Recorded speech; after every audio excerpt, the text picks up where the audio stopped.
diria que essa flip ela tem duas marcas muito fortes. Uma é a questão da política. O outro tema é o ensaio. Essa é uma flip menos da ficção e mais do ensaísmo. Esses deputados, esses senadores têm o menor interesse de reformar absolutamente nada. Se eles puderem, eles mantêm tudo do jeito que está. Eu tive que, na adaptação, criar toda uma mitologia nossa, porque na peça há uma mitologia americana. Ele brinca com os arquétipos do teatro musical.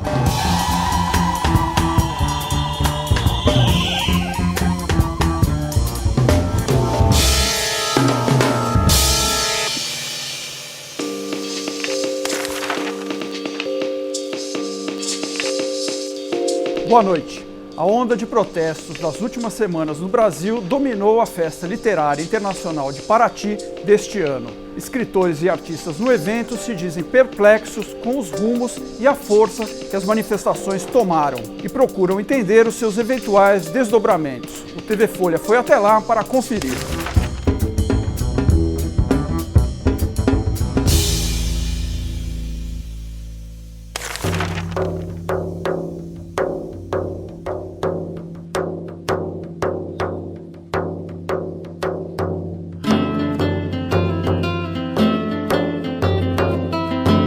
Bom, pela minha experiência com a flip, eu vim a todas as flips até hoje, essa é a minha 11ª, eu diria que essa flip ela tem duas marcas muito fortes.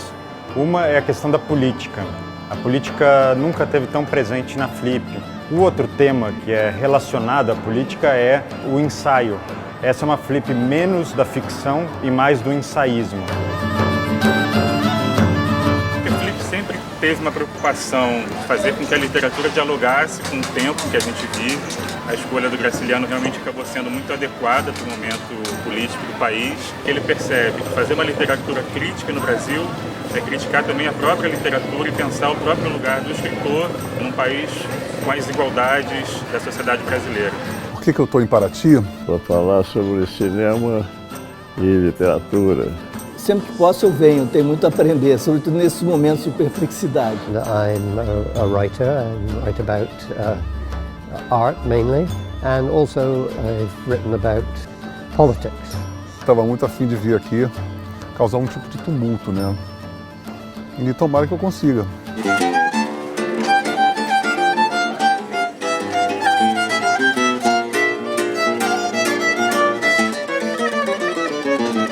Let me say very strongly that, the last thing I want to do is arrive in Brazil and claim to know what is going on in Brazil. I mean, above all, at this extraordinary moment in which something very big is happening and everyone is struggling to make sense of it. Sobre as manifestações no Brasil, eu tô com medo, né? Eu acho que a gente trai entre a micareta e o golpe de esquerda. O Brasil, eu acho que posso dizer isso, o Brasil melhorou. E por isso foi para as ruas e se rebelou. Não há uma contradição. Nós todos estamos vivendo essa possibilidade de reinventar horizontes, de avançar, graças aos avanços do Brasil. Nós descobrimos que sim, podemos, então vamos agora adiante. Existe uma espontaneidade nisso, eu acho. Embora tenha acontecido por, sei lá como, uma armação. E, claro que existe, politicamente sempre existe uma coisa aqui outra ali. Mas agora é um touro que ninguém está segurando. O touro está solto. O que está aí nas ruas não é orgânico, não tem expressão política organizada, não é racional, não tem liderança, não tem metas próprias, não segue um planejamento. O não rege a nossa leitura. O gatilho, né, ele foi patrocinado por um movimento que queria desestabilizar o governo de São Paulo, com uma lei ridícula de 20 centavos, que as pessoas têm que saber que a gente tem que caminhar para uma sociedade de mérito. Você não pode ficar querendo mamar na teta da mãe pátria. It is possible to have free transportation. That would have to be paid for by all kinds of adjustments, right, in social inequality, a new kind of tax structure, a new kind of relationship to the global corporate world. It would lead to radical reforms, but it does, in my view, that's not utopianism, that's radicalism, and I'm all in favor of that.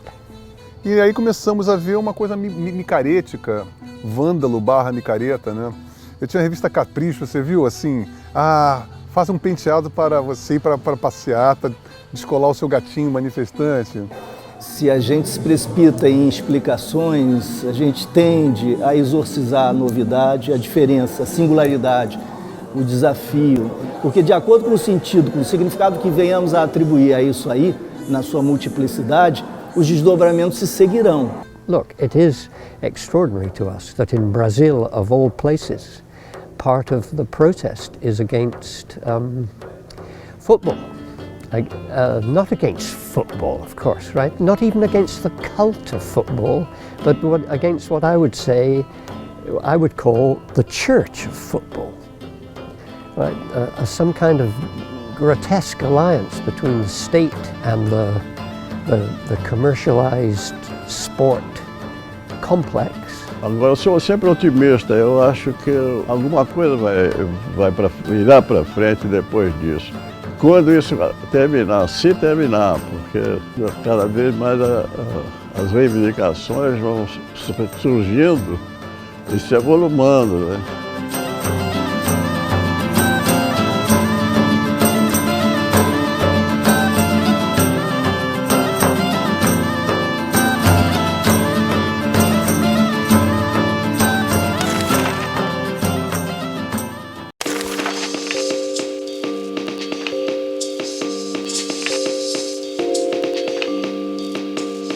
Foi por água abaixo na semana passada a ideia do governo de fazer um plebiscito neste ano para mudar as regras da política já no ano eleitoral de 2014. Fernando, e aí, tem a possibilidade ainda de haver o plebiscito este ano, embora as regras tenham que ser mudadas até dia 5 de outubro pelo princípio da anualidade?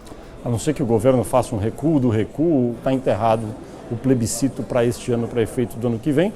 E é uma grande derrota para o Palácio do Planalto e também para o Poder Legislativo, para onde a presidente apontou para oferecer uma solução a respeito da reforma política. Esse pacto pela reforma política tem de ser um pacto pela participação popular. Mas se você observar as próprias pesquisas, como a do Datafolha, reforma política não é uma preocupação no horizonte da população, nem desses manifestantes que foram para as ruas, nem nada. É mais uma maneira que a própria presidente, o PT principalmente, encontraram para tentar dar uma resposta. Ao jogar para o Congresso, isso a presidente quis se isentar um pouco de responsabilidade. Acontece que aos políticos não interessa mudar algo que diz respeito à própria sobrevivência deles na próxima eleição. Agora, dos pontos que estavam sendo aventados aí nesse plebiscito, Fernando, o que você acha que realmente tem condições de prosperar, mesmo que seja o ano que vem? Nada. Acho que não tem condição de prosperar nada, é uma loucura, não tem a menor chance. Esses deputados, esses senadores têm o menor interesse de reformar absolutamente nada. Se eles puderem, eles mantêm tudo do jeito que está ou pioram um pouco para a população, melhoram para eles, congressistas, para eles se manterem lá eternamente. É isso que eles vão fazer. Sem pressão popular não vai acontecer nunca uma reforma política satisfatória para sofisticar mais o sistema ou tornar ele mais aberto à participação popular. Eu quero dizer para vocês que essa presidenta aqui ouviu claramente a voz das ruas. A fórmula que o governo chegou a esboçar de plebiscito parece também uma coisa muito confusa para você submeter a população do país uniformemente. Você prefere o voto distrital misto? Teria que fazer um esclarecimento muito grande e a chance de piorar, como o Fernando Rodrigues falou, é muito grande. Eu não sou daqueles que acredita que o povo é incapaz de entender por que as perguntas são complicadas. Não é verdade. Tem uma brincadeira em Brasília que é assim, toda vez que se fala em reforma política e o Congresso tem uma ideia, o Brasil piora. Esse seria o caso, talvez. Agora, reforma política tem duas formas de executá-la. Uma seria uma revolução. Vai lá no Congresso, entra um Oliver Cromwell no cavalo, manda todo mundo embora, acaba o país. Não vai acontecer isso. A outra possibilidade é alguma forma gradual de tentar pavimentar o caminho para fazer ao longo de vários anos, talvez décadas. E o primeiro passo seria tratar esses partidos de maneira mais adulta, agora que a democracia brasileira já tem 25 anos. Ou seja, fazer com que eles tenham tempo de TV e dinheiro público de acordo com os votos que eles têm nas urnas. Sem esse bode do plebiscito na sala, eu acho que a presidente agora vai ter que dar conta de respostas administrativas para essa manifestação difusa que se viu aí nas ruas. Ela vai ter de reformar o seu próprio governo, que é um governo com 39 ministérios, a maioria deles ineficiente, vai ter de dar uma resposta na economia, que é um calcanhar de Aquiles que ela tem, e esse programa que ela lança na segunda-feira, amanhã, portanto, de mais médicos, que também é uma coisa que foi mal recebida e está mal explicada para a sociedade. Se passar algum tempo e a presidente não conseguir entregar alguma mercadoria objetiva e que satisfaça aí as pessoas que estão mais indignadas, irritadas, vai voltar tudo para ela. Então, em certa medida, ou ela também assumiu o protagonismo verborragicamente falando sobre o que poderia ser feito, ela trouxe para dentro do Palácio do Planalto um pouco a crise. O efeito disso a gente vai ver ao longo dos próximos meses. Não descansarei enquanto não puder fazer aquilo que muitas vezes, inicialmente, pode parecer impossível, mas que a gente tenta, força e teima, e a gente consegue. Um abraço.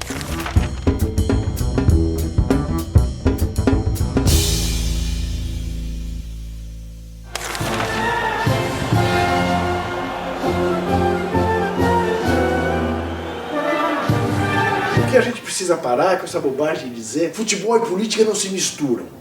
Porque esse é o discurso mais reacionário que é possível você fazer. Esse é o discurso que o João Avelange fez a vida inteira, com o que ele apoiava ditadores. Fosse o Videla, fosse o Médici, fosse o Geisel. Não, as coisas se misturam sempre. Que dirá um time de futebol que é capaz de mobilizar um país.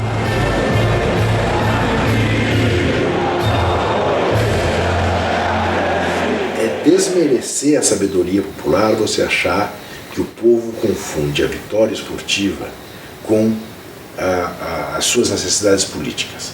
O Médici entrou para a história como o presidente da tortura. Heróis do Tri são o Pelé, o Tostão, o Gerson, o Rivelino, que eles todos batiam bem de esquerda, né? Curiosamente.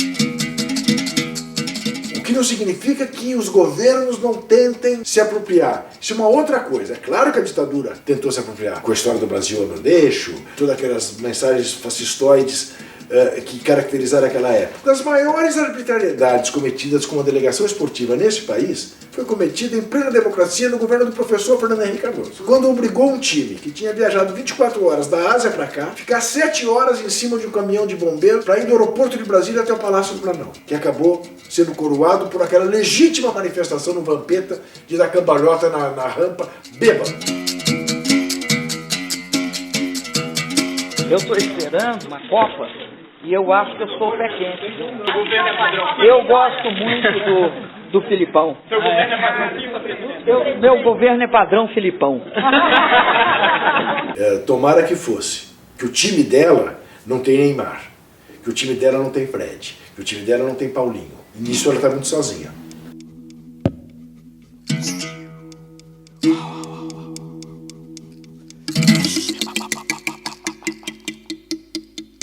Nós podíamos fazer uma Copa do Mundo no Brasil com a cara do Brasil e não com a cara da Alemanha. E que daí não é à toa que o nego diz, eu quero uma escola padrão FIFA. Por que eu posso fazer um estádio padrão FIFA, como é o estádio de Brasília, que é um absurdo numa cidade que sequer futebol tem, e não posso ter um hospital desse mesmo nível? Eu tenho que falar que o melhor hospital de Brasília é o aeroporto, para sair de lá. E nesse particular, eu acho que a Dilma reagiu corretamente. O Brasil deu uma demonstração de maturidade, João. Nós temos uma democracia que comporta as manifestações que o país fez. Apesar da cobertura, em grande parte, absolutamente viciada, desonesta da grande mídia em relação aos vândalos. Eu não aguentava mais. Aí um pequeno grupo de vândalos, quer dizer, isso dava muito mais tempo aos vândalos do que para 1 milhão de pessoas que estavam nas ruas pacificamente. Desculpe o transtorno, estamos reformando o país. Só uma última pergunta, então. Você acha que o Brasil, jogando em casa, com esse apoio popular gigantesco, com esse clima que foi criado, é imbatível? Quando é que você viu, desde que você se dá por gente, a seleção brasileira ir para uma Copa do Mundo não está entre as 4, 5 favoritas? Não existe nenhuma situação. Que dirá aqui?